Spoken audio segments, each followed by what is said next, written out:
Hello my dear students, आज हम लोग डिस्कस करने वाले हैं मूविंग कॉइल गैल्वेनोमीटर का और इसके कुछ प्रॉब्लम्स भी करेंगे। मैंने एक क्वेश्चन आपको जेईई मेंस का होमवर्क दे रखा है, आप मेरे को उसका आंसर भी बताने वाले इन द एंड। क्या क्या इंपॉर्टेंट चीजें होंगी, सबसे जो खास और इंपॉर्टेंट बात है मूविंग कॉइल गैल्वेनोमीटर की, इसमें क्या होता है जब हम करंट देते हैं तो डिफ्लेक्शन होता है, वो डिफ्लेक्शन एंगल पे डिपेंड करने लगता है। तो उस प्रॉब्लम को हम किस तरीके से रिजॉल्व करते हैं, या इसको दूसरी भाषा में कहूं कि why we used cylindrical magnets. Clear? चलो इस बात को भी डिस्कस करेंगे। तो हेडिंग लगा लेते हैं,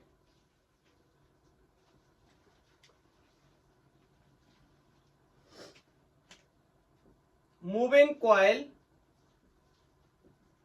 गैल्वेनोमीटर। ये बोर्ड में डायरेक्टली लॉन्ग क्वेश्चंस में आता है, काफी बड़ा क्वेश्चन रहता है इसका। क्या किस किस लिए बनाया जाता है, पता क्या करते हैं? गैल्वेनोमीटर का बचपन से पढ़ते चले आ रहे हैं। क्या करता है? डिटेक्ट करता है current. It is a device which detects current in circuit। कोई भी सर्किट हो उसमें क्या करता है? करंट को डिटेक्ट करने का काम करता है, पता करने का काम कि करंट है या नहीं है। अगर रीड कर रहा हो तो इसी गैल्वेनोमीटर को अपन कन्वर्ट करते हैं किसमें? एमीटर में। और वोल्टेज नापना हो तो वोल्टमीटर में कन्वर्ट करते हैं। करंट इलेक्ट्रिसिटी में दोनों की बात कर चुके हैं, conversion of galvanometer into ammeter and voltmeter. ठीक है, किस प्रिंसिपल पे काम करता है?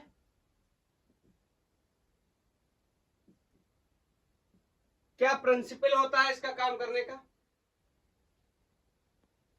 तो जब किसी रेक्टेंगुलर कॉइल को मैग्नेटिक फील्ड के बीच में रखा जाता है तो वो एक्सपीरियंस करता है एक टॉर्क को, और टॉर्क से क्या होता है, मतलब रोटेशन होने लगता है उस कॉइल के अंदर। उसी को हम क्या करते हैं? मेजर करते हैं। Is that clear? बोलो। तो क्या प्रिंसिपल लिख सकते हैं हम इसका? अ करंट कैरिंग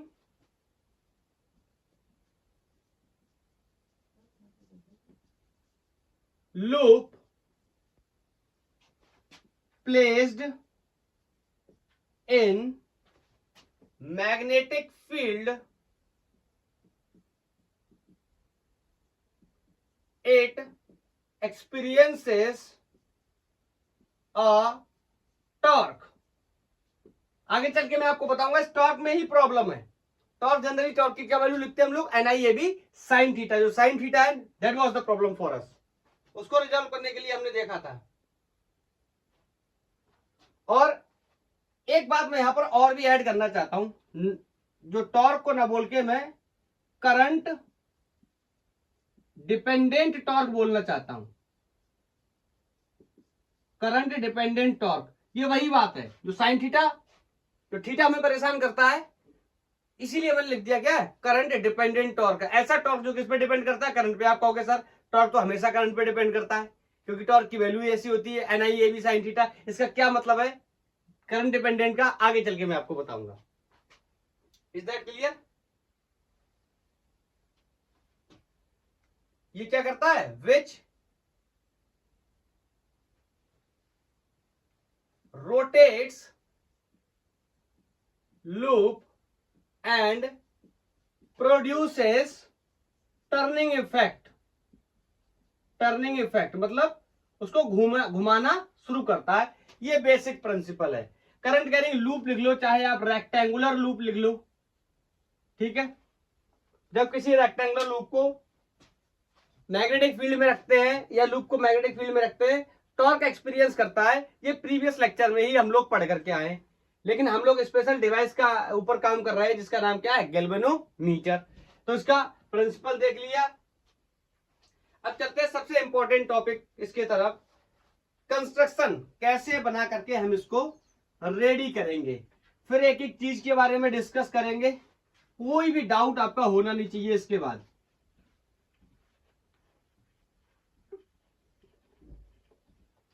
समझते हैं इसके कंस्ट्रक्शन को।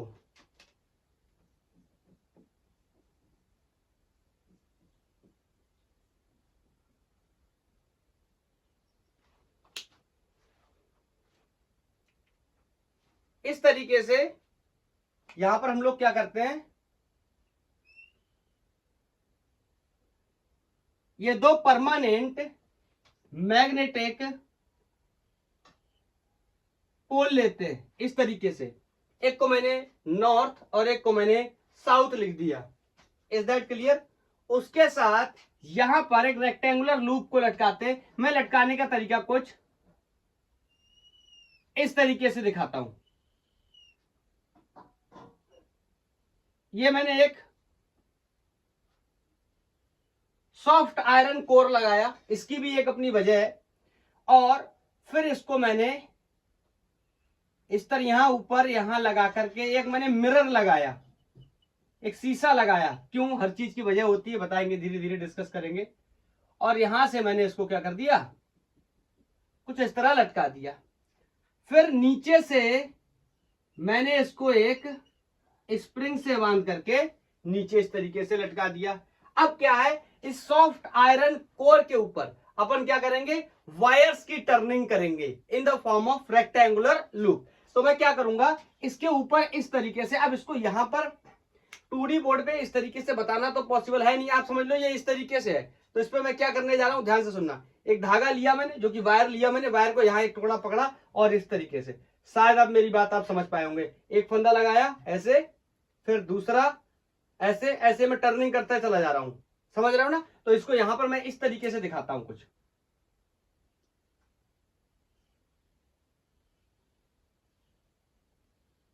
ठीक है, इस तरीके से मैंने इसके ऊपर क्या कर दिया, इस वायर को लपेट दिया। मेरा उतना अच्छा नहीं बना है, आई थिंक आप समझ सकते हैं मैं क्या बताने की कोशिश कर रहा हूं। Is that clear? हाँ, कुछ इंपॉर्टेंट और बातें बताता हूं। ये जो स्ट्रिप है, इस स्ट्रिप से जिससे मैंने बांधा है, ये एक स्पेशल सब्सटेंस से मिलकर बना है। इसका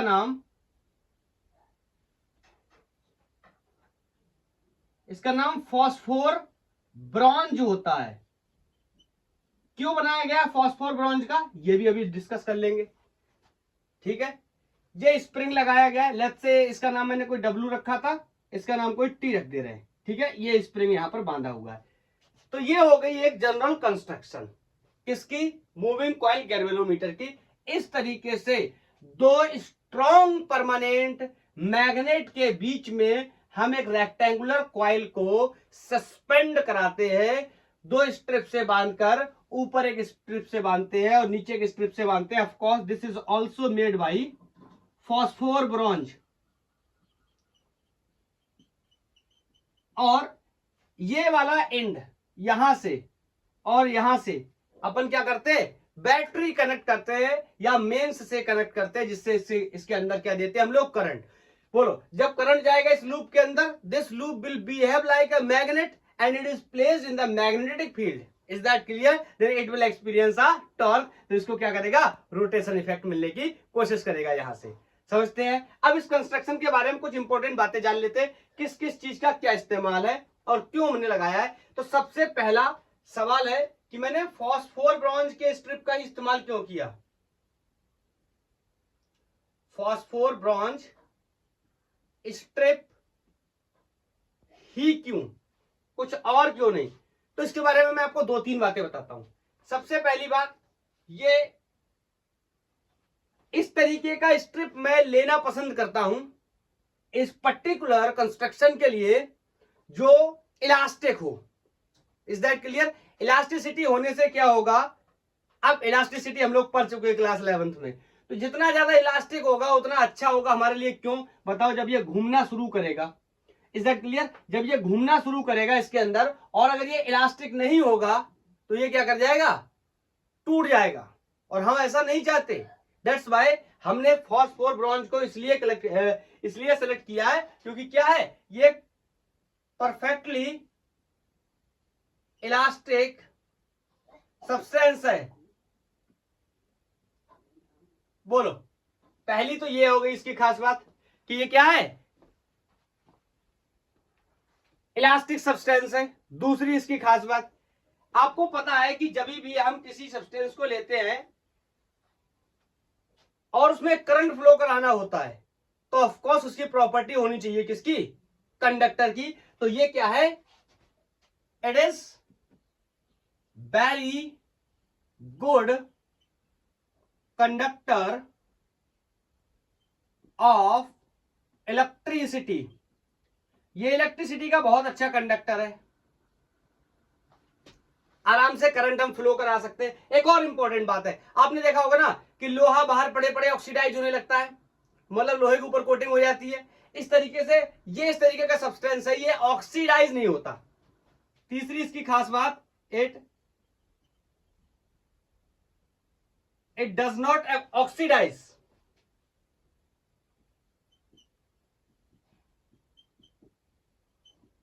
क्लियर है, ये ऑक्सीडाइज नहीं होता।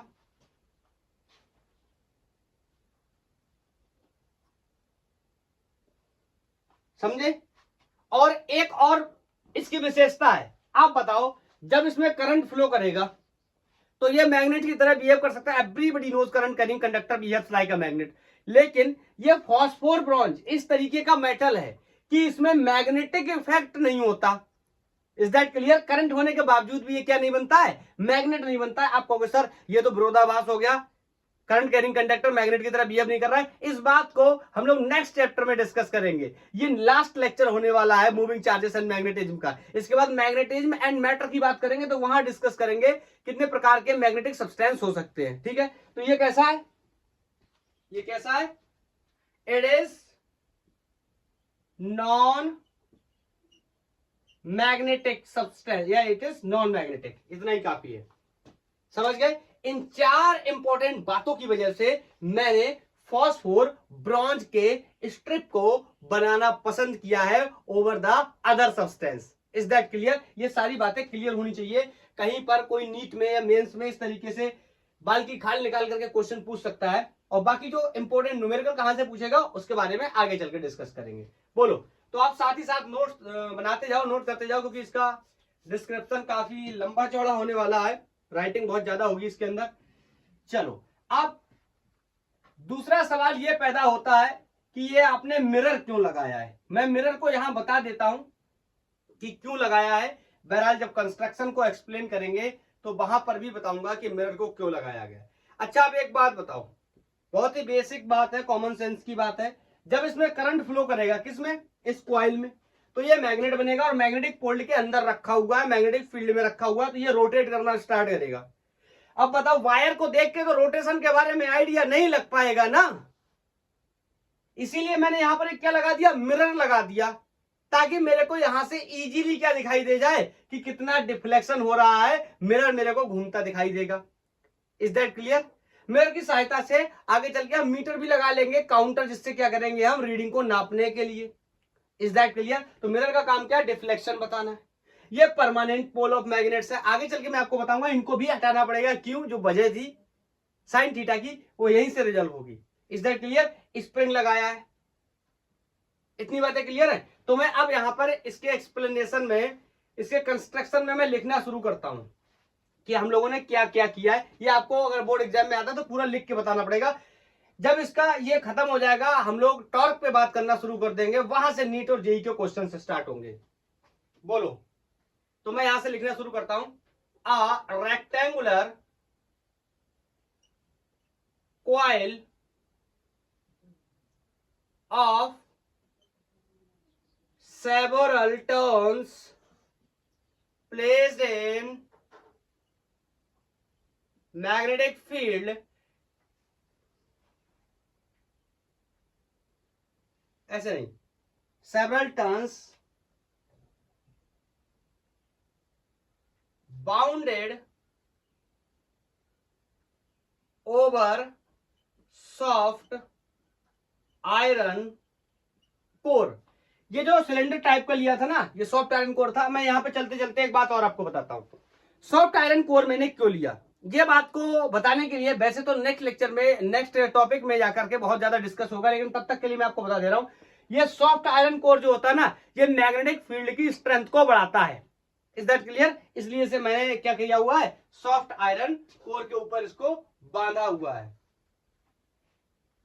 और ये जो वायर्स हैं, ध्यान से सुनना, इस तरीके से जो मैंने टर्निंग कर रखी है, ये जो वायर्स हैं इसके ऊपर, ये वायर कैसे है, इंसुलेटेड है। अरे भैया इंसुलेटेड नहीं होंगे तो काम तो नहीं चलेगा। बोलो, अगर ये इंसुलेट नहीं होंगे तो एक दूसरे के साथ टच कर जाएंगे और यहीं पे हमारा काम खराब हो जाएगा। बोलो, क्लियर है ना? तो इनको इंसुलेट करेंगे तो ये आपस में टच करेंगे, इससे भी क्या होगा, हमारे सिस्टम में कोई भी खराबी नहीं आएगी। इन इंसुलेटेड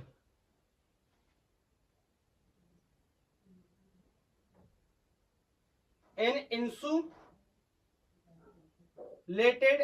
manner so that क्या हो, ये इंसुलेट रह पाए,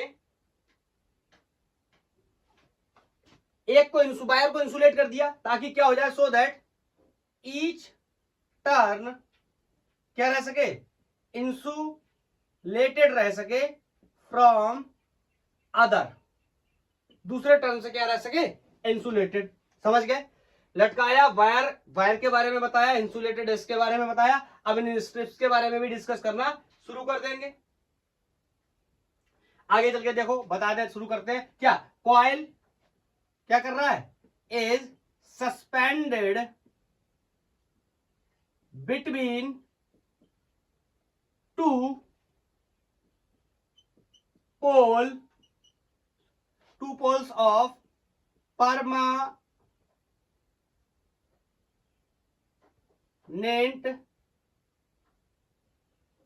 magnetic pieces, टू पीस है, नॉर्थ पोल और साउथ पोल, उनके बीच में क्या कर दिया गया, इसको सस्पेंड किया गया है, लटकाया गया है।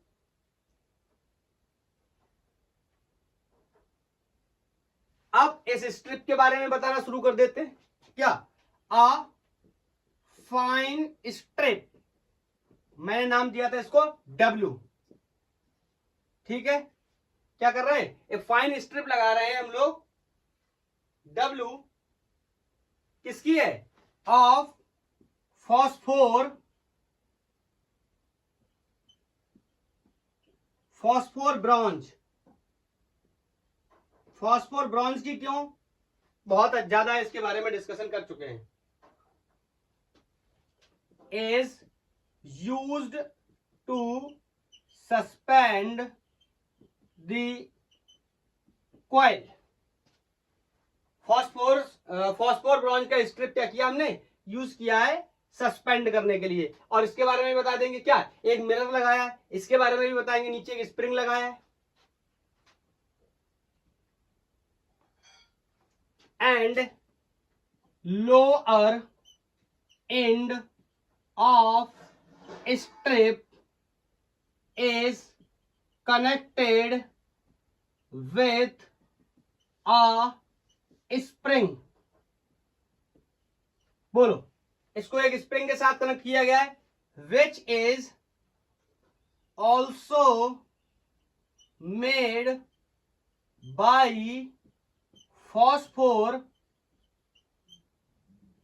ब्रॉन्ज। Is that clear? वजह क्लियर है, फॉस्फोर ब्रॉन्ज का क्यों इस्तेमाल कर रहे हैं, इतना अच्छा सब्सटेंस हमें मिल गया है, बहुत सारे काम हमारे ऑल इन वन टाइप से है। चलो इतना नोट करो, इतना नोट करो। अब क्या करेंगे, इस मिरर के बारे में बताएंगे, कहेंगे हमने एक स्मॉल मिरर यूज किया है इन वर्टिकल स्ट्रिप, जिसके लिए क्या करेगा, ये हमें डिफ्लेक्शन बताएगा कि कितना डिफ्लेक्शन हो रहा है, ठीक है? फिर बताएंगे ये टी और ये दोनों एंड से हम क्या करेंगे, करंट पास करेंगे, जैसे करंट पास करेंगे रोटेशन इफेक्ट स्टार्ट हो जाएगा, फिर उसकी अलग एक कहानी डिस्कस करेंगे। बोलो, कर लिया नोट? हटाऊं?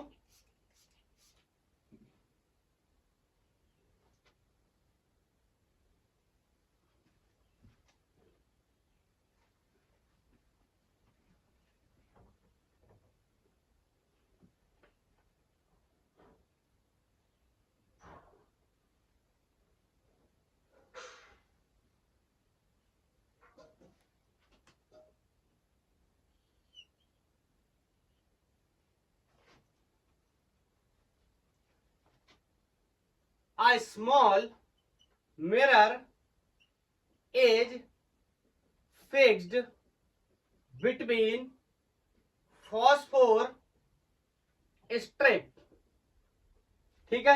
यहां पर मैंने क्या कर दिया है, एक स्मॉल मिरर लगा दिया है फॉस्फोर स्ट्रिप में, क्या करने के लिए, टू मीजर डिफ्लेक्शन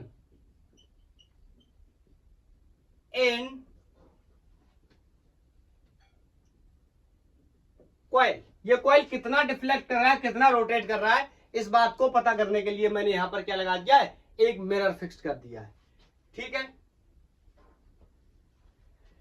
इस पॉइंट को कोई एक्स नाम दे रहा हूं, ठीक है, इस पॉइंट को मैंने टी नाम दे दिया है। इनसे क्या करेंगे, करंट पास कराएंगे। आगे लिख दे रहा हूं, the terminals X and T क्या कर सकते हैं, are used to flow the current. अरे यार, सबसे बड़ा मुद्दा तो यही है, करंट फ्लो कराएंगे तभी ये लूप क्या करेगा, एक मैग्नेट की तरह बिहेव करेगा, एंड ऑलरेडी मैग्नेटिक फील्ड में रखा है, मैग्नेटिक फोर्स लगेगा, इट मींस मैग्नेटिक टॉर्क लगेगा, और इसमें रोटेशन इफेक्ट स्टार्ट हो जाएगा। कितना टॉर्क होगा इसके बारे में बात करेंगे। तो ये तो हो गया जनरली अबाउट द कंस्ट्रक्शन, कि किस चीज को हमने किन किन चीजों के लिए तैयार किया है। मैं दोबारा से एक बार बोल के बता दे रहा हूं, ये परमानेंट मैग्नेट्स हैं, स्ट्रॉन्ग मैग्नेटिक फील्ड में रखा गया है, सॉफ्ट आयरन कोर के ऊपर वायर्स को लपेटा गया है। सॉफ्ट आयरन कोर इसलिए रखे गए ताकि मैग्नेटिक फील्ड की स्ट्रेंथ को बढ़ाया जा सके। ये रेक्टेंगुलर जो कॉइल्स है, इनको इस तरीके से रेडी किया गया है, इस वायर को इंसुलेट किया गया ताकि ये आपस में एक दूसरे से टकरा के शॉर्ट सर्किट जैसी चीजों के बारे में यहाँ पर कोई प्रॉब्लम ना हो। उसके बाद इसको एक फॉस्फोर ब्रॉन्ज की स्ट्रिप से वर्टिकली लटकाया गया है नीचे की तरफ, और नीचे की स्प्रिंग बांधा गया है। ये और ये दोनों ही फॉस्फोरस ब्रॉन्ज के बने। क्यों, इलास्टिक होता है, गुड कंडक्टर होता है, ऑक्सीडाइज नहीं होता है, और मैग्नेटिक बिहेवियर नहीं होता है किसके अंदर, फॉस्फोर ब्रॉन्ज के अंदर। दैट्स व्हाई हमने इसको सेलेक्ट किया है, ठीक है। उसके बाद मैंने यहां पर एक छोटा सा मिरर फिक्स किया है ताकि इसके अंदर जो रोटेशन हो या जो इसके अंदर डिफ्लेक्शन हो उसको मैं इजीली इस मिरर की हेल्प से देख पाऊं। आई थिंक इतनी बातें सब क्लियर हो गई हैं। और ये जो दो पॉइंट्स है, टर्मिनल्स है एक्स एंड टी, इनसे अपन क्या कर देंगे, बैटरी कनेक्ट कर देंगे या किसी मेंस से इसको क्या कर देंगे, कनेक्ट कर देंगे। ये कंस्ट्रक्शन हमारा बनके रेडी हो गया। अब क्या करेंगे, करंट पास कराएंगे, तभी तो आगे का बिहेवियर देखेंगे। तो मैं यहां से अब इसको कंस्ट्रक्शन की कहानी तो यहां से खत्म हो गई। अब इसका एप्लीकेशन शुरू कि हम इसका कैसे इस्तेमाल कर सकते हैं और क्या क्या चीजें इसमें हम देख सकते हैं। तो मैं अब इसमें करंट पास कराने जा रहा हूं। मेरी बात को बहुत ही ध्यान से सुनना और जवाब करना। As current passes through galvanometer, अब इस गैल्वेनोमीटर से करंट पास करना शुरू किया। ये सिस्टम क्या है, गैल्वेनोमीटर है यही से तो स्टार्ट किया था। बोलो, जब इसमें करंट पास करेगा, ये जो कॉइल है ये क्या करेगा, टर्न करना स्टार्ट करेगा या एक रोटेशन इफेक्ट दिखाना शुरू करेगा। बोलो, current passes through galvanometer as it is placed in magnetic field. Magnetic field में रखा हुआ है, क्लियर, दो मैग्नेटिक फील्ड में रखा हुआ है, दो पोल्स के बीच में रखा हुआ है। इसमें करंट आया, खुद एक मैग्नेट बन गया। अब क्या करेगा, it will experience a torque. यही तो सच्ची घटना है ना। और टॉर्क की value N I A B sine theta. Is that clear. यही तो होता है ना टॉर्क, यही तो टॉर्क होता है। Torque equal to N I A B sine theta. अब यहीं से हमारा डेरिवेशन स्टार्ट है और इसमें कुछ प्रॉब्लम्स है जिनके बारे में हम डिस्कस करना शुरू कर देंगे। कितने टर्न लगाने इसके ऊपर ये हम डिसाइड कर सकते हैं। इट मींस एन क्या है, कांस्टेंट। Is that clear. कितना एरिया इस कॉइल का रखना है ये हम डिसाइड कर सकते हैं। It means we can fix the area. कितने मैग्नेटिक फील्ड को हम यहां पर सेटअप करें ताकि ये इजीली रोटेट करता रहे, बी को हम क्या कर सकते हैं, फिक्स। लेकिन आई को हम फिक्स नहीं कर सकते। पूछो क्यों, क्योंकि गैल्वेनोमीटर का काम क्या है, करंट को डिटेक्ट करना। तो अलग अलग सर्किट्स में जब ये जाएगा तो वैल्यू अलग अलग हो सकती है करंट की, तो इस पे डिपेंडेंसी हमारी दिखाई देती है टॉर्क के साथ। एंड वेरी इंपॉर्टेंट एक और यहां पर प्रॉब्लम पैदा हो रहा है, साइन थीटा। साइन थीटा क्या है, मान के चलो ये इस तरीके से लटका हुआ है और जब इसमें करंट आ रहा है तो ये ऐसे घूम रहा है, ये इस तरीके से घूम रहा है, तो इसका जो टॉर्क है ये दो चीजों पे डिपेंड करने लगा, एक तो करंट पे, किस तरीके से करंट फ्लो कर रहा है, और दूसरा इस एंगल पे। अब मेरे को यहां पे एक प्रॉब्लम होने लगी, जब मैं गैल्वेनोमीटर के सुई को देखने जाऊंगा, उस निडल को देखने जाऊंगा, उसमें जब करंट फ्लो करेगा तो वो एक डिफ्लेक्शन देगा, इट मींस एक रीडिंग देगा। और जब एग्जांपल के लिए उसने रीडिंग दिया 5 मिली एम्पियर, और मैंने बोल दिया कि सर्किट में 5 मिली एम्पियर की करंट फ्लो हो रही है, लेकिन जांच पड़ताल जब होगी और हम उसका मेजरमेंट करने जाएंगे तो हमें पता चलेगा कि वो वैल्यू तो गलत है, 5 मिली एम्पियर। आप कहोगे ये तो इसने रीडिंग दी थी तो ये गलत कैसे हो सकती है? गलत होने के बजाय उसके पीछे प्रॉब्लम ये आ रही है कि जो उसने आंसर दिया है टॉर्क का 5 एम्पियर मीटर, जो भी आंसर रीडिंग करके करंट की दी है, उसमें दो चीजें इन्वॉल्व, कौन, एक तो करंट और एक ये एंगल। जो 5 मिली एम्पियर रीडिंग है उसके अंदर इस एंगल का भी एक इंपॉर्टेंस है, लेकिन एंगल मेरे को नहीं चाहिए, मेरे को चाहिए सिर्फ और सिर्फ किसकी वैल्यू, करंट की। क्योंकि गैल्वेनोमीटर का काम क्या है, करंट को नापना, या एमीटर का काम क्या है, करंट को नापना, या वोल्टमीटर का काम क्या है, पोटेंशियल को नापना। यहां पर एंगल को नापने के लिए हमें कुछ भी नहीं चाहिए, ना हमें एंगल कंसीडर करना है। तो बड़ा सवाल अब ये पैदा होता है, ये एंगल हटेगा कैसे? बोलो, ये एंगल हटेगा कैसे? मैं यहां पर एक बात और भी बताना चाह रहा था, ये तो खैर इतनी कॉमन सेंस की बात है कि जब इस पे टॉर्क लगा तो ये अपने इक्विलिब्रियम पोजीशन से क्या हुआ, हट गया। चलो अब साइन थीटा के बारे में सोचते हैं कि ये साइन थीटा, मैं लिख देता हूं, it deflects a torque from its equilibrium position. इसने क्या किया, एक टॉर्क डिफ्लेक्ट किया, कहां से, ये इंपॉर्टेंट वर्ड था, बस इसके बारे में बात कर रहा था। पहले ये लटका हुआ था, इक्विलिब्रियम में था, इक्विलिब्रियम का मतलब net force zero, net torque zero, यहां पर नेट टॉर्क जीरो था तो ये इक्विलिब्रियम में था। लेकिन जब करंट फ्लो करना स्टार्ट किया तो इसका इक्विलिब्रियम क्या हुआ, टूट गया, और ये रोटेट करना स्टार्ट कर गया। कितने टॉर्क से, इतने टॉर्क से, इतना टॉर्क बन गया। लेकिन समस्या हमारी तो वही है ना कि टॉर्क बन गया, ये कांस्टेंट, ये कांस्टेंट, ये कांस्टेंट, लेकिन आई और साइन थीटा वेरिएबल है, इसका क्या करें? तो बताओ साइन थीटा है क्या एक्चुअल में? Sign theta is the angle between area vector and magnetic field vector, यही तो है।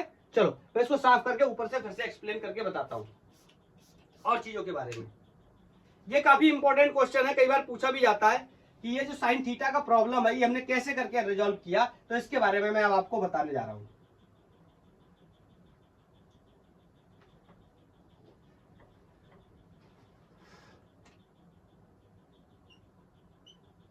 Torque is equal to NIAB sine theta. अब मेरे को थीटा हटाना है तो मैं समझता हूं पहले, थीटा इज एंगल बिटवीन, बोलो किस किस के, area vector and magnetic field vector के बीच का एंगल है। और मैग्नेटिक फील्ड को यहां पर अगर आप ध्यान से देखो तो ये, अब तो बना दे रहा हूं, फील्ड लाइंस 10th में पढ़ के आए, इतना बेसिक आइडिया है, नहीं तो नेक्स्ट लेक्चर में सबसे पहले फील्ड लाइंस की ही बात करने वाले। ये फील्ड लाइन हो गई। अब इस फील्ड लाइन में मैं इस तरीके से लूप को रखूं ताकि उसका एरिया इन फील्ड लाइंस के पैरेलल हो जाए। मार्क माय वर्ड, मैंने क्या बोला है, इसका एरिया नहीं बोला, सॉरी, इसका एरिया और मैग्नेटिक फील्ड क्या हो जाए, एक दूसरे के पैरेलल। मैंने एरिया वेक्टर नहीं बोला, एरिया और मैग्नेटिक फील्ड एक दूसरे के पैरेलल है, इट मींस उनका area vector and magnetic field vector एक दूसरे के क्या, परपेंडिकुलर। इसका मतलब साइन की वैल्यू कितनी जाएगी, 90। और इस प्रॉब्लम को मैं रिजॉल्व करने में सक्सेसफुल हो जाऊंगा। तो क्या करना चाहिए, समझते इस बात को। मैंने आपको बताया था ना, एक बात मैंने शुरुआत करते वक्त आपको बताई थी, ये जो मैग्नेट्स है ना, ये जो मैग्नेट्स हैं, इनको मैं क्या करूंगा, बाद में हटा दूंगा। क्यों हटा दूंगा, इसीलिए इनके मैग्नेटिक फील्ड लाइन कुछ इस तरीके से बन रहे हैं। Is that clear? इसके मैग्नेटिक फील्ड लाइन इस तरीके से पैरेलल बन रहे हैं। अगर ये इस तरीके से बनने लगे कि एरिया वेक्टर के साथ ये किसका एरिया वेक्टर, इस लूप का, रेक्टेंगुलर लूप का एरिया वेक्टर क्या हो जाए, क्या हो जाए, परपेंडिकुलर हो जाए। Area vector not area, area क्या हो जाए, पैरेलल, एरिया वेक्टर क्या हो जाए, परपेंडिकुलर। इस बात को बहुत जोर दिया है मैंने प्रीवियस लेक्चर जब टॉर्क के बारे में डिस्कस किया है। टॉर्क का जो क्वेश्चन जनरली गलत होता है वो बार बार एरिया से रिलेटेड प्रॉब्लम से ही गलत होता है, एंगल डिसाइड नहीं कर पाते हम। चलो सुनना मेरी बात को, मैं बताता हूं। अब ये जो सिलेंडर के ऊपर मैंने टर्निंग की थी सॉफ्ट आयरन कोर के ऊपर, उसका एक लूप निकाल लेता हूं मैं। आप कहोगे सर आपने रेक्टेंगुलर बोला था, कोई फर्क नहीं पड़ता, आप कैसा भी निकाल लो, बस मेरे को कुछ इस तरह करना है। मैं दोनों तरीके से करके बता दे रहा हूं, इसके अंदर ही एक आपको मैंने रेक्टेंगुलर लूप करके बता दिया, ठीक है। अब समझना यहां पर मैं कुछ इस तरीके से पोल लगाने जा रहा हूं, ये नॉर्थ पोल और ये साउथ पोल। अंतर समझने की कोशिश करना प्रीवियस केस में और इस केस में। ये सिलेंड्रिकल मैग्नेट्स है, प्रीवियस केस में फ्लैट मैग्नेट था, ये कैसे मैं यहां पर मेंशन करता हूं। ये सिलेंड्रिकल मैग्नेट्स हैं,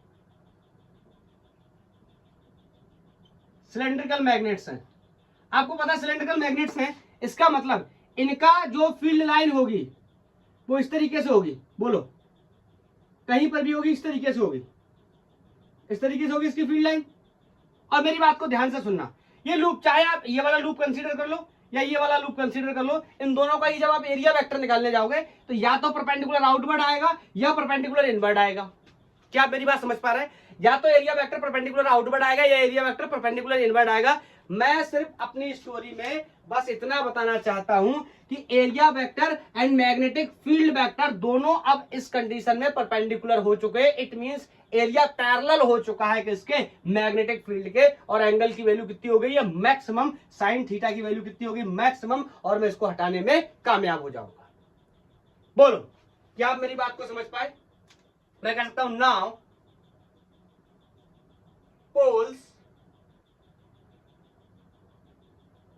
pole pieces are made by cylindrical magnets. Clear? तो सिलेंड्रिकल मैग्नेट लगाने से क्या हुआ, एरिया ऑफ द लूप या plane of the loop,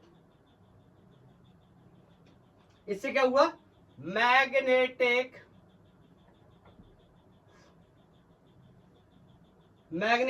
field and plane, area बोल दे रहा हूं इसी को, plane of loop is always parallel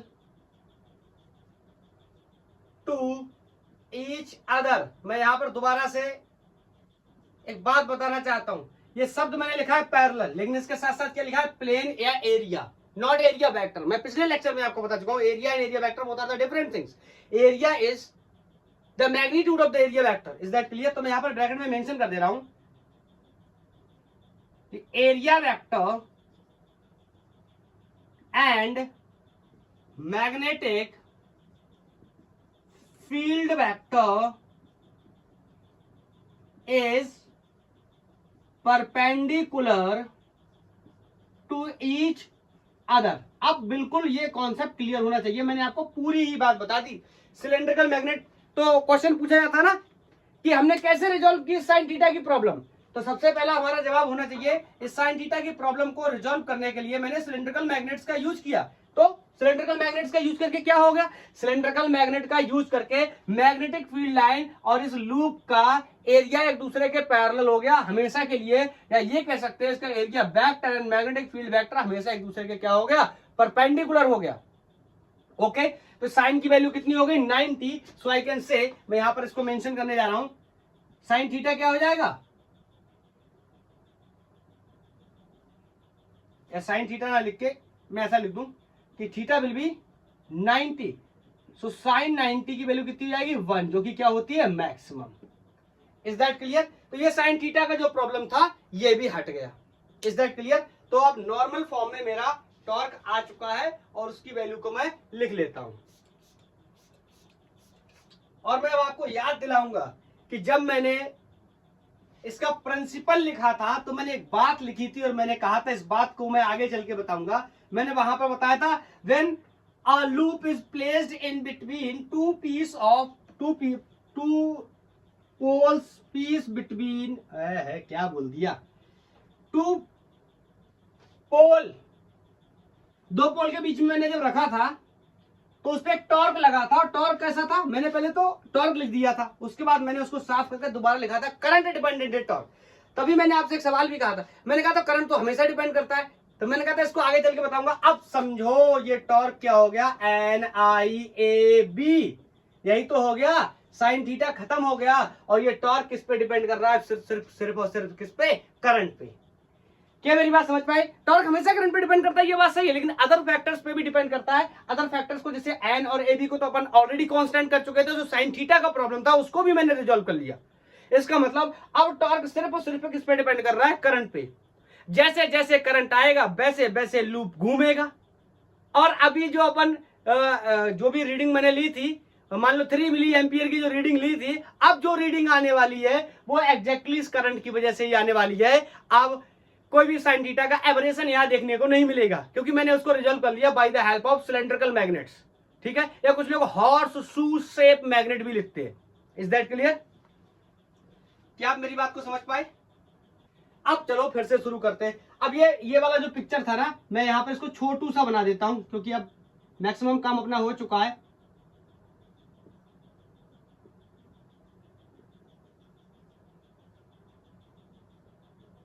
बोलो इसका अपर एंड क्या है, फिक्स है। अब मेरी बात को ध्यान से सुनना, इसमें करंट फ्लो करेगा, ये घूमेगा, ये लूप घूमेगा, ये लूप घूमेगा, तो इसमें क्या हुआ, टॉर्क पैदा हुआ। इसके टॉर्क की वैल्यू मैंने कैलकुलेट कर ली, लेकिन एक और चीज यहां पर होगी, क्या होगी बोलो, जब ये लूप घूमेगा और ये जो स्ट्रिप है ये इलास्टिक है, तो इसके नीचे से घूमने की वजह से, शायद आप मेरी बात को इस तरीके से समझ पाए कि नीचे से जब मैंने इसको घुमाया और यहां से ऊपर से ये फिक्स है, तो ये ऊपर से उल्टी डायरेक्शन में घूमना शुरू कर देगा, मतलब रेस्टोरिंग टॉर्क इसमें बनने लगेगा।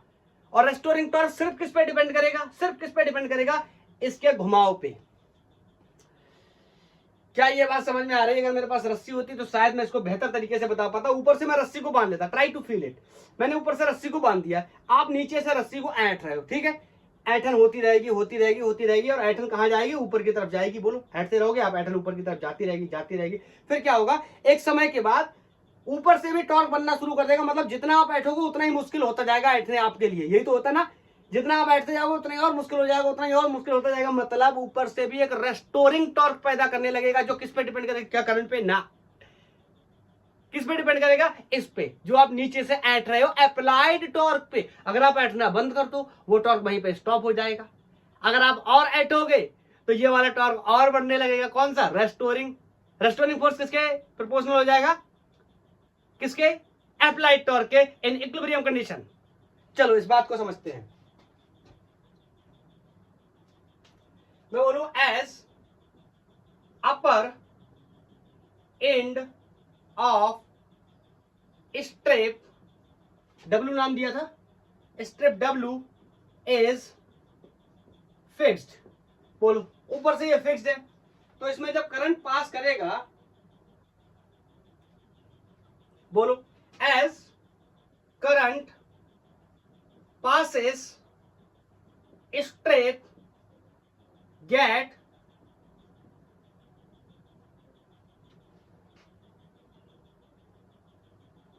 strip get twisted। इसमें क्या होने लगा, ट्विस्ट होने लगा। यही तो मैं बोल रहा हूं ना, जब ये यहां से घूम रहा है, अभी देखो इजीली घूम रहा है, क्यों, ऊपर क्या है, ऊपर क्या है, फ्री है। लेकिन अगर मैं इसको यहां पर बांध दूं और ये कैसा हो जाए, इलास्टिक मटेरियल का हो जाए, तो नीचे से मैं ऐंठूंगा इस तरीके से और ऊपर से विरोध करके ऐंठता हुआ आएगा। अप्लाइड टॉर्क को मैनेज करने के लिए रेस्टोरिंग टॉर्क पैदा होगा। बोलो, ट्विस्ट आने लगेगा।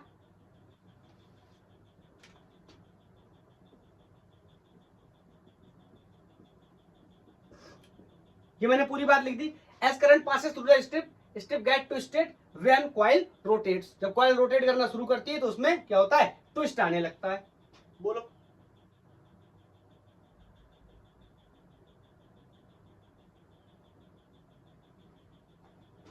समझ पा रहे? और ये ट्विस्ट क्या करता है, बोलो, ये ट्विस्ट क्या करता है, दिस ट्विस्ट क्या करता है, प्रोड्यूसेस, क्या प्रोड्यूस करता है, रेस्टोरिंग टॉर्क। ये रेस्टोरिंग टॉर्क को प्रोड्यूस करता है। और रेस्टोरिंग टॉर्क किस पे डिपेंड कर रहा है? क्या इसकी करंट पे डिपेंड कर रहा है? ना। क्या इसके एरिया पे डिपेंड कर रहा है? किसी चीज पे डिपेंड नहीं कर रहा, सिर्फ एक चीज पे, अगर नीचे से लगने वाला टॉर्क बंद हो जाए तो ऊपर वाला रेस्टोरिंग टॉर्क भी बंद हो जाएगा, अगर ये और बढ़ जाए तो ये भी और बढ़ जाएगा। मतलब अप्लाइड टॉर्क पे डिपेंड कर रहा है, और अप्लाइड टॉर्क पे डिपेंड करने का मतलब जितना घूम रहा है उसी चीज पे डिपेंड कर रहा है। तो I can say restoring torque is proportional to the theta. Theta मतलब जितने एंगल पे क्या हो रहा है, ट्विस्ट हो रहा है। अगर ट्विस्ट होना बंद कर दे तो रेस्टोरिंग टॉर्क अप्लाई होना क्या हो जाएगा? बंद। Is that clear? तो मैं कह सकता हूं यहां से प्रोपोर्शनलिटी को जब भी अभी अपन बार बार हटाते हैं, फिजिक्स में अलग अलग जगहों पे अलग अलग कांस्टेंट आता है, यहां पे आने वाला कांस्टेंट का नाम रेस्टोरिंग टॉरिजनल कांस्टेंट, और इसको के से रिप्रेजेंट करते हैं, इसका नाम होता है टॉरिजनल कांस्टेंट। मैं इसको फिजिक्स में या अपने बेसिक भाषा में इसे आइथन कांस्टेंट के नाम से जानता हूं। मैं ऐसे याद रखता हूं ये आइथन कांस्टेंट है। क्यों भैया? ये टॉर्क पैदा ही क्यों होगा? आइथन की वजह से। आइथन हुई तो आइथन की वजह से एंगल रोटेशन हुआ, तो एंगल रोटेशन की वजह से ये टॉर्क पैदा हुआ। तो इसके आने वाला जो कांस्टेंट है मैं उसे आइथन कांस्टेंट के नाम से जानता हूं। हाँ, इसका टेक्निकल नेम टॉरिजनल कांस्टेंट होता है। Is that clear? इतनी बात क्या आप समझ गए? अब मैं यहां पर बहुत ही इंपॉर्टेंट और मुद्दे की बात एक करने वाला हूं।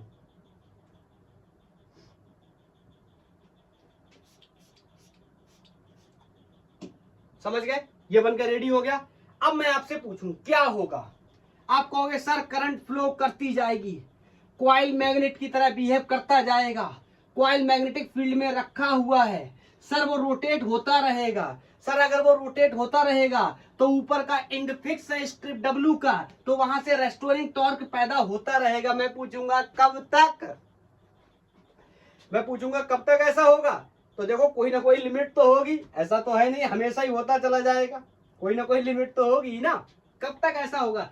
तो आप बहुत ही साधारण शब्दों में कह सकते हैं कि सर कहीं ना कहीं पर उन दोनों का इक्विलिब्रियम आ गया होगा। मतलब नीचे से लगाया गया टॉर्क या नीचे से घुमाया गया टॉर्क ऊपर फिक्स्ड एंड से आने वाले टॉर्क के बराबर हो गया। फिजिक्स में ऐसी कंडीशन को हम इक्विलिब्रियम के नाम से जान सकते हैं, जहां पर दोनों वैल्यूज क्या हो गए? बराबर, या नेट वैल्यू क्या हो गई? जीरो। एक ही बात होती है। Is that clear? तो मैं बोल सकता हूं एन इक्विलिब्रियम कंडीशन, एक बात मैं बहुत ही आसानी से कह सकता हूं कि torque applied is equal to torque restoring. और अप्लाइड टॉर्क कितना था? N I A B. क्या साइन थीटा लिखूं? अरे उसको तो हम सॉल्व कर चुके सिलेंड्रिकल मैग्नेट्स लगा करके। Is that clear? तो यहां से हो गया के times of theta restoring torque. अभी अभी इसकी वैल्यू निकाली थी। अब मेरे को यहां से एक चीज बहुत ही अच्छे से समझ आ गई कि करंट और थीटा एक दूसरे के क्या है? Directly proportional. पूछो क्यों? ये क्या है? कांस्टेंट। ये भी क्या है? कांस्टेंट। ये भी क्या है? कांस्टेंट। कितने नंबर ऑफ टर्न्स लगाने ये मैं फिक्स कर लूंगा एक बार। कितना एरिया रखना है ये भी मैं फिक्स कर लूंगा। कितना सिलेंड्रिकल मैग्नेट लगाना है ये भी मैं फिक्स कर लूंगा। ये तो ऑलरेडी कांस्टेंट है, ओरिजिनल कांस्टेंट, तो ये भी क्या हो गया? कांस्टेंट। इसका मतलब मैं यहां से लिख सकता हूं कि I is equal to K upon N A B, K upon N A B into theta. बोलो ये सब प्रजाति मिलके क्या बन गए? एक कांस्टेंट। और यहां मैं कह सकता हूं current is directly proportional to theta. यही तो हमारा एम था, यही तो हम करना चाहते थे कि करंट फ्लो कराए और डिफ्लेक्शन जो आए वही रीड कर ले और हमारा काम हो जाए। बिल्कुल ऐसा ही हो गया। क्लियर? इसको एक स्पेशल एक नया नाम दे देते हैं, के अपॉन एन ए बी को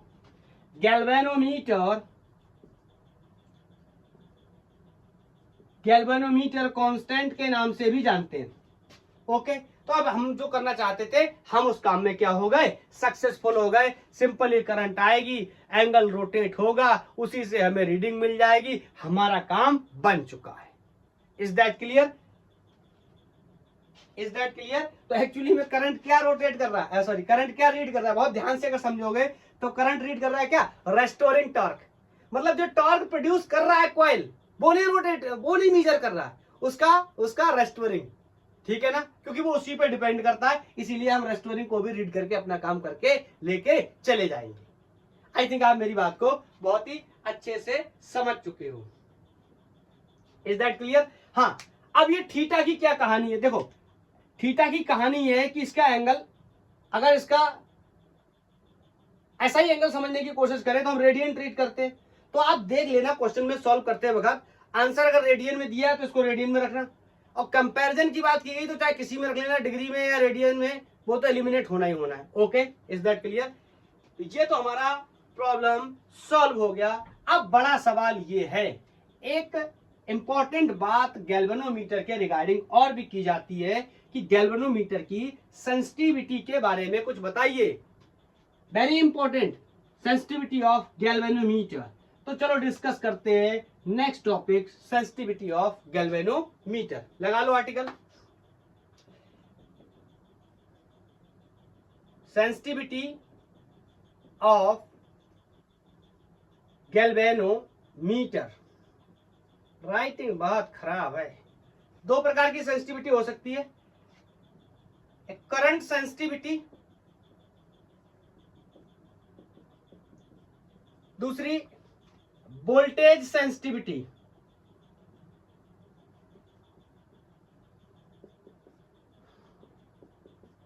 ठीक है, इसको अपन बी एस से रिप्रेजेंट कर लेंगे, करंट सेंसिटिविटी को आई एस से रिप्रेजेंट कर लेंगे। मैं सिंपली आपको यहां पे बता दे रहा हूं कि करंट सेंसिटिविटी क्या होता है, deflection per unit time, per unit current. Voltage sensitivity क्या होता है, deflection per unit voltage. Is that clear? और डिफ्लेक्शन क्या होता है, अभी अभी मैंने सीखा था, उसकी जनरल वैल्यू को भी मैं यहां मेंशन कर दे रहा हूं, क्या, N I A B is equal to K times of theta. तो यहां से अगर मैं थीटा की वैल्यू को निकालने जाऊंगा, डिफ्लेक्शन कौन है, थीटा, तो यहां से निकालने जाऊंगा, this is going to be N I A B upon K is equal to theta. Is that clear? यहां रखना शुरू करता हूं, I S current sensitivity is going to be N I A B upon K. ये तो value हो गई deflection की, और इसके साथ कौन, करंट। तो करंट से करंट क्या हो गया, एलिमिनेट हो गया, और यहां पर मेरे को देखने को मिला कि current sensitivity is N A B upon K. हाँ, इंपॉर्टेंट क्या निकल के आया, मुद्दे की बात तो ये कि करंट सेंसिटिविटी करंट पे डिपेंड ही नहीं कर रही। चलो इस पे देख करते हैं किस किस पे डिपेंड कर रही है, अभी डिस्कस करेंगे, नंबर ऑफ टर्न्स पे, एरिया पे, मैग्नेटिक फील्ड पे, एंड टॉरिजनल कांस्टेंट पे। चलो voltage deflection, deflection upon voltage की वैल्यू यहां रखते हैं, तो यहां पर आया N I A B upon K. This is the value of deflection, and value of potential या वोल्टेज क्या है, बी। चलो ओम्स लॉ को भी यहां पर इस्तेमाल में ले आते हैं, B equal to I R का नाम सुना? हाँ सर सुना। यहां देखो ये कुछ दिख रहा है, आई अपॉन बी, तो आई अपॉन बी, ये इधर गया तो ये इधर आएगा 1 upon R. So this can be write voltage sensitivity N A B upon K into R, जहां आर क्या है, रेसिस्टेंस ऑफ कॉइल। बोलो, इज दैट क्लियर? तो ये हो गई हमारी वोल्टेज सेंसिटिविटी, और ये हो गई करंट सेंसिटिविटी। बोलो, अब हमसे पूछा जाए किन किन चीजों पे डिपेंड करता है, तो बहुत ही आसान है मेरे लिए लिखना कि सेंसिटिविटी किन किन चीजों पे डिपेंड करती है।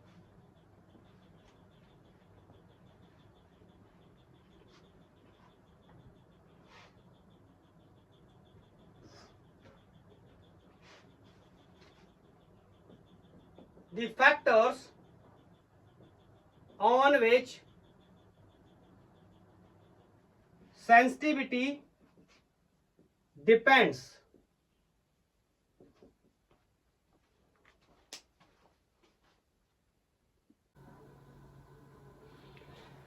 लाइट जाने की वजह से थोड़ा सा डिस्टरबेंस हो गया, रियली सॉरी फॉर दैट। चलो देखते हैं, factors on which sensitivity depends. तो यहां पर मैं कुछ चीजें मार्क करने की कोशिश करूंगा, जैसे एरिया पे डिपेंड कर रहा है, मैग्नेटिक फील्ड पे डिपेंड कर रहा है, के पे डिपेंड कर रहा है, दोनों ही चीजें। क्लियर है? तो मैं यहां पे लिखता हूं sensitivity depends on area of coil, दूसरा मैग्नेटिक फील्ड सेटअप जो कि हमने लगाया हुआ है, and third one torsional constant, और last one is number of turns, कितने नंबर हैं, कितनी बार टर्निंग की गई है। यहां पर कुछ चीजें तो बहुत ही आसानी से हम लोग समझ लेंगे, लेकिन इसमें एक ट्विस्ट है जो कि एनसीईआरटी बोलता है, उस ट्विस्ट के बारे में भी डिस्कस करेंगे। तो यहां पर जनरली मैं इसका एक ऑब्जर्वेशन बना रहा हूं, किसके क्या होने से क्या फर्क पड़ेगा। जैसे मैं आपसे बोलूं ऑन इंक्रीजिंग, साइन बना दे रहा हूं, on increasing area of coil, यहां पर current sensitivity NAB upon K और voltage sensitivity NAB upon KR। On increasing the area of coil both current sensitivity and BS माने वोल्टेज सेंसिटिविटी क्या करते हैं, इंक्रीज करते हैं। Is that clear? Directly proportional है।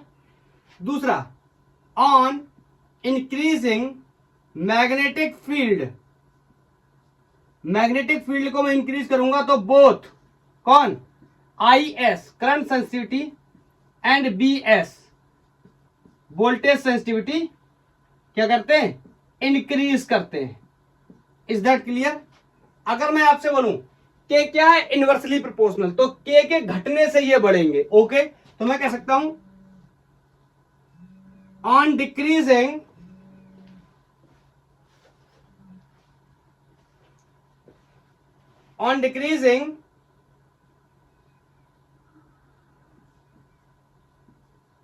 के both current sensitivity end voltage sensitivity क्या करते हैं,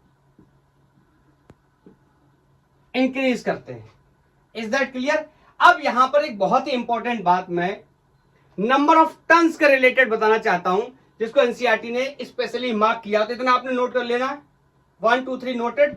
अब देखते हैं नंबर ऑफ टर्न्स बढ़ाने पे क्या होगा, करंट सेंसिटिविटी इंक्रीज करेगी और वोल्टेज सेंसिटिविटी पे क्या फर्क पड़ेगा। तो मैं चौथा point on increasing number of turns current sensitivity increases, but it is not necessary या certain voltage that voltage sensitivity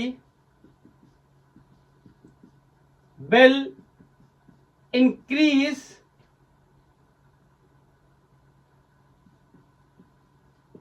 और नॉट।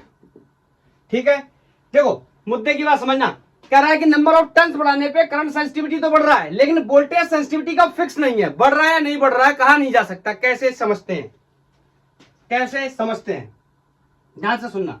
अगर मैंने n को 2n कर दिया, नंबर ऑफ टर्न्स यहां डबल कर दिए, तो यहां पर आप देखोगे करंट सेंसिटिविटी IS से 2IS हो जाएगा। Is that clear?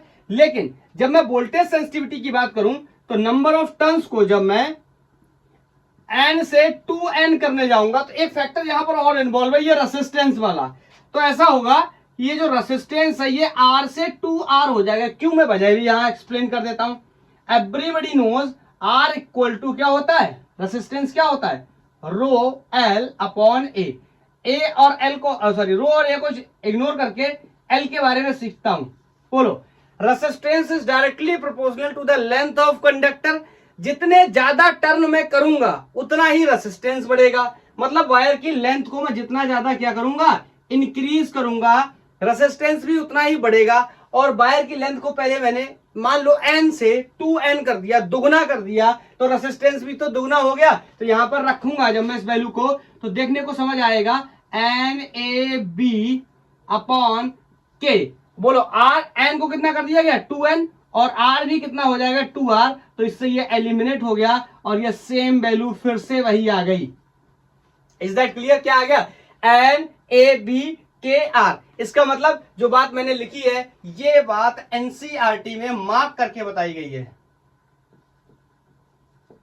ठीक है, ये एनसीईआरटी ने बोला है कि नंबर ऑफ टर्न्स को बढ़ाने पे करंट सेंसिटिविटी इंक्रीज करेगा, ये फिक्स है। लेकिन वोल्टेज सेंसिटिविटी इंक्रीज करेगा नहीं करेगा ये एक मसला हो सकता है। हो सकता है वोल्टेज सेंसिटिविटी इंक्रीज ना करे। क्यों? नंबर ऑफ टर्न्स बढ़ाने पे उसका रेसिस्टेंस दुगना हो जाएगा, तो ये इससे एलिमिनेट हो जाएगा और ये वैल्यू फिर से वही आ जाएगी। Is that clear? बोलो क्लियर? तो मैं बोल सकता हूं कि on increasing the number of turns current sensitivity will increase but voltage sensitivity may not increase. Okay, ये बात आपको ध्यान रखनी है क्वेश्चंस में अगर आपसे डिस्कस करता है तो। And this is all about moving coil galvanometer. यहां पर गैल्वेनोमीटर कंप्लीट होता हुआ इसके 2-3 सवाल कर लेते हैं। एक सवाल मैं जेई का आपको होमवर्क कर देता हूं, उसके बाद हम लोग इस लेक्चर को ऑफ कर देंगे। चलो मैं पहला क्वेश्चन लेता हूं। अ current of 200 micro ampere deflects a coil through 30 degree, 30 degree deflect कर देता है। उसके बाद कह रहा what should be the value of current. Writing को थोड़ा सा इग्नोर करके वर्ड्स पे ध्यान देंगे। Value of current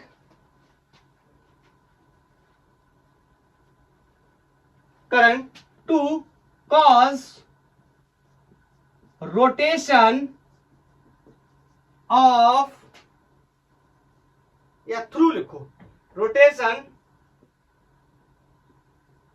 through π/10 radian. ठीक है, कितना करंट चाहिए? और एक बात और, what will be sensitivity of galvanometer. क्या सेंसिटिविटी होगी? चलो जल्दी से समझते हैं। अगर मैं समझने की कोशिश करूं, NIAB इज डायरेक्टली प्रोपोर्शनल या इज इक्वल टू के थीटा। यहीं से मैं करेंगे बार बार। बोलो मेरे को क्या करना है, करंट और इसमें रिलेशन बनाना है। तो यहां से मैं बोल सकता हूं I is equal to K upon NAB theta. बोलो अगर मैं रिलेशन बनाने की कोशिश करूं तो यहां से पता चलता है कि current is directly proportional to theta. तो मैं यहां पर रिलेशन बना सकता हूं कि I2 current will be equal to theta 2। चाहो तो प्रोपोर्शनलिटी में बना लो, चाहे इन सबको एक कांस्टेंट मान लो। बोलो, और I1 ऐसे प्रोपोर्शनली कर लेता हूं, I1 is proportional to theta 1। मेरे को I2 निकालना है, तो I2 upon I1 is equal to theta 2 upon theta 1।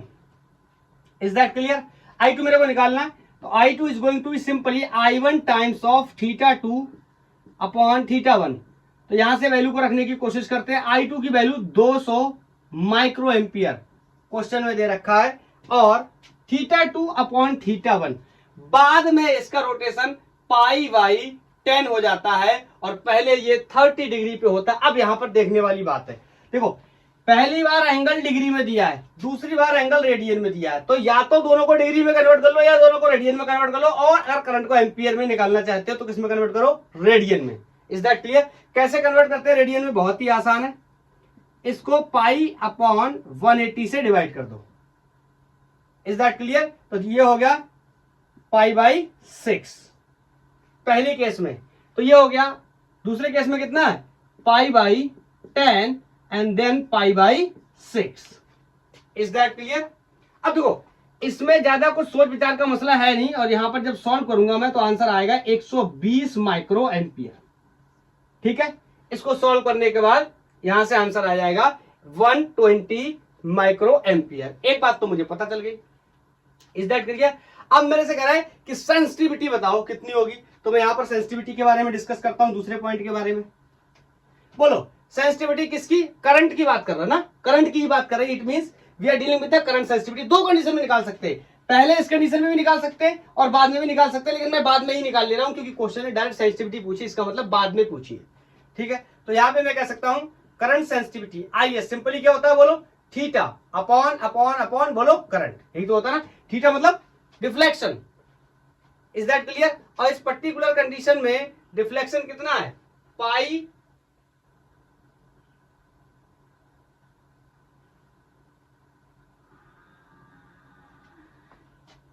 Deflection कितना है? Pi upon 10। मेरे को लगता है कुछ गड़बड़ हो गया है। अच्छा इसको चलो कोई बात नहीं, जैसे भी समझो, पाई अपॉन 10 ही रख लो, रेडियन में रख लो। तो करंट कितनी है? 1 अपॉन 120 माइक्रो एम्पियर। अब इसको सॉल्व कर लेना और आंसर आ जाएगा। ठीक है, इज दैट क्लियर? हाँ, चाहो तो ऐसा भी कर सकते थे, इस रेडियन को डिग्री में भी कन्वर्ट कर सकते थे, वो भी आसान। इसका उल्टा कर देंगे, अगर रेडियन से डिग्री में कन्वर्ट करना है तो ऊपर 180 और नीचे पाई, तो ये पाई से पाई मर गया, इससे ये मर गया, कितना आ गया? 18 डिग्री। Is that clear? आसान है ना, इसमें कुछ खास ज्यादा बातें बताने लायक है नहीं। चलो एक और क्वेश्चन ट्राई करते हैं। एक गैल्वेनोमीटर है जो वोल्टेज को रीड करता है, और वोल्टेज को रीड करने के बाद उसमें कुछ डिफ्लेक्शन मिलता है डिविजन्स के टर्म्स में, और उससे फिर मुझे बताना है कि रेसिस्टेंस कितना होगा उस कॉइल का। Question number 2, a galvanometer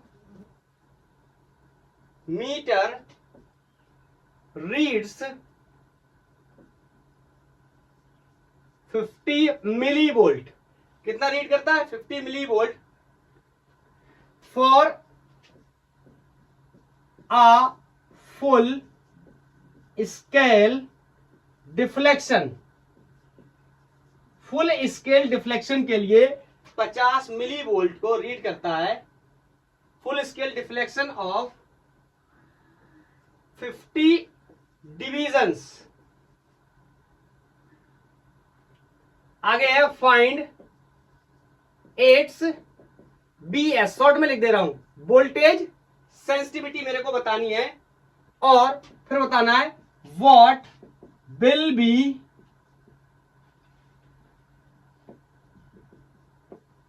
resistance. Resistance भी मुझे बताना है कि इस गैल्वेनोमीटर का कितना रेसिस्टेंस होगा if its current sensitivity is 1 division per microampere. Is that clear? ये दिया हुआ करंट सेंसिटिविटी नोट कर लेते, जो जो दिया है। Current sensitivity is given 1 division, division में दिया है, it's okay, upon micro ampere में ऑर्डर दे रखा है। ठीक है, तो सबसे पहले तो वोल्टेज सेंसिटिविटी निकालनी है। What will be the resistance end voltage sensitivity. तो बताओ वोल्टेज सेंसिटिविटी क्या होता है? शॉर्ट में लिख दूं, क्या होता है? डिफ्लेक्शन, ये तो होता ना, डिफ्लेक्शन पर यूनिट वोल्टेज, यही तो लिखेंगे ना वोल्टेज सेंसिटिविटी के लिए। तो बताओ डिफ्लेक्शन कितना है? अब यहां डिफ्लेक्शन एंगल में तो है नहीं, एंगल में तो है नहीं, डिविजन में दे रखा है, this is 50 division. Is that clear? और वोल्टेज पोटेंशियल कितना है? ये मैक्सिमम कितना? 50 इंटू 10⁻³ वोल्ट। तो यहां से जब इसको सॉल्व करेंगे तो 1000, ये से मर जाएगा, ये ऊपर जाएगा, तो 1000 यूनिट भी उसी तरीके का डिजाइन करेंगे, डिवीजन पर volt. Is that clear? This is the voltage sensitivity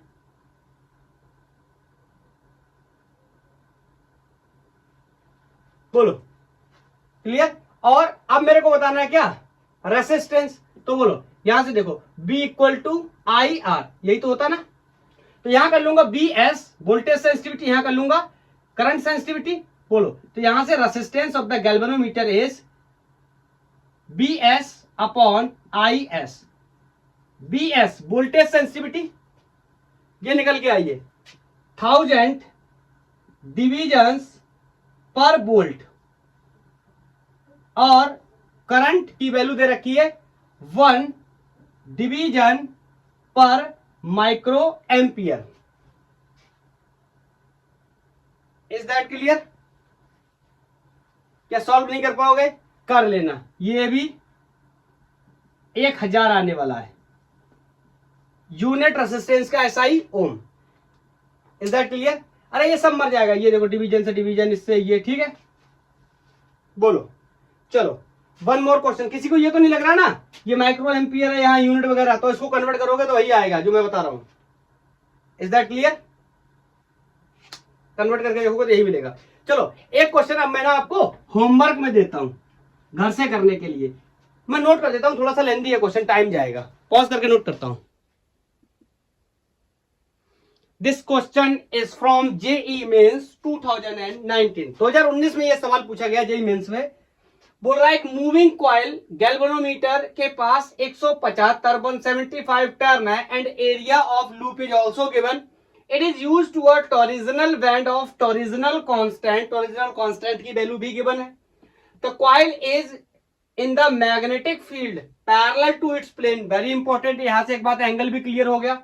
in case of मुझे अगर टॉर्क वगैरह कैलकुलेट करना पड़ जाए और एंगल साइन की वैल्यू रखनी पड़ जाए तो कितनी हो जाएगी 90, क्योंकि क्या है पैरेलल टू इट्स प्लेन, इसका मतलब perpendicular to its area vector. बहुत बार डिस्कस कर चुके। The coil is deflected by 1 degree. बस यहां पर एक बात का ध्यान रखना है, ये 1 डिग्री में दिया हुआ है। आगे देखते हैं, for a current 1 milli ampere, ये ठीक है, मिली एम्पियर में दे रखा है। The value of magnetic field in tesla, आपको पता है मैग्नेटिक फील्ड का SI यूनिट क्या होता है, टेस्ला। तो मैग्नेटिक फील्ड को टेस्ला में निकालने के लिए जितनी भी वैल्यूज को पुट करूंगा मैं, सारी की सारी वैल्यू SI में होनी चाहिए। ये सेंटीमीटर को मीटर स्क्वायर में कन्वर्ट कर लूंगा तो ये SI में हो जाएगा, टन्स का कोई यूनिट नहीं है। Okay, this is given newton metre per radian. ये किसमें दे रखा है, बिल्कुल SI में दे रखा है, अगर जरूरत पड़ती है तो। कॉइल, मैग्नेटिक फील्ड, बाकी सब कुछ चेक कर लेते हैं। देखो ये देखो, ये रेडियन में दे रखा है, इसको मेरे को कन्वर्ट करना पड़ेगा किसमें जल्दी बोलो बोलो बोलो, रेडियन में। ये डिग्री में दे रखा है तो रेडियन में कन्वर्ट करना पड़ेगा, क्योंकि SI को क्या ट्रीट करेंगे, रेडियन, और डिग्री को रेडियन में कैसे कन्वर्ट करते हैं मैंने अभी भी आपको बताया। Is that clear? For a current of 1 milli ampere it's okay, 10⁻³ ampere हो जाएगा। Value of magnetic field in tesla, यहां पर किसी में यूनिट लगा हुआ नहीं है, तो ये बहुत ही आसान है कि जो भी यूनिट है वो क्या आने वाला है, टेस्ला आने वाला। तो इन सबका यूनिट जो भी वैल्यूज दे रखी इनका सबका SI यूनिट रखना है। Is that clear? और मैग्नेटिक फील्ड निकालना हमारे लिए बहुत ही आसान है, टॉर्क भी निकाल सकते हैं, डिफ्लेक्शन के तौर पे थीटा दे रखा है। तो इस सवाल को आप सॉल्व करेंगे, इसका आंसर आप मेरे को होमवर्क में बताने वाले। तो आज के लिए इतना, थैंक यू, धन्यवाद। आई होप बहुत ही मजा आया होगा इस लेक्चर को कंप्लीट करने के बाद। पढ़ाई करते रहिए।